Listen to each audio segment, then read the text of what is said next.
హల్లెలూయా. దేవుని పరిశుద్ధమైన నామానికి మహిమ కలుగునుగాక.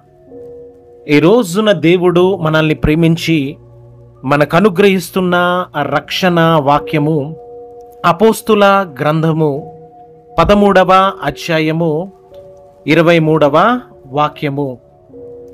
దేవుడు తన వాగ్దానము చొప్పున ఇశ్రాయేలు కొరకు రక్షకుడగు యేసును పుట్టించెను.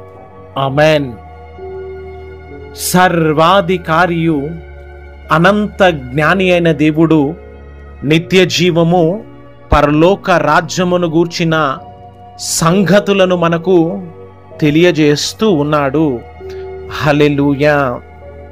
ఇక్కడ దేవాది దేవుడు తన వాగ్దానము చొప్పున అని మాట్లాడుతూ ఇశ్రాయేలు అనబడిన తన యొక్క జనాంగము నిమిత్తము ప్రభువైన యేసుక్రీస్తును ఈ లోకములోనికి పంపి ఉన్నాడు అని తెలియజేస్తూ ఉన్నాడు.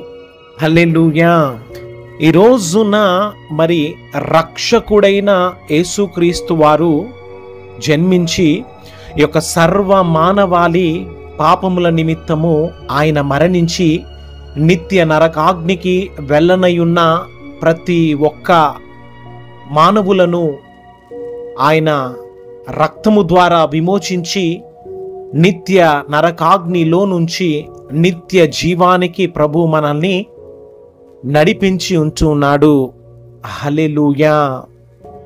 ఈ రోజున మరి నీ పాపముల నుంచి రక్షించగలిగిన మన ప్రభువైన యేసుక్రీస్తు వారిని నీవును విశ్వసించి నిత్య నరకాగ్నిలో నుంచి నీవు తప్పించబడినట్లు ఆ దేవాది దేవుణ్ణి నీవు నీ హృదయములోనికి చేర్చుకొని దేవుని చేత నీవు కనికరించబడి దేవాది దేవుని యొక్క నిత్య జీవములోనికి నిత్య రాజ్యములోనికి నీవు నడిపించబడుదువుగాక.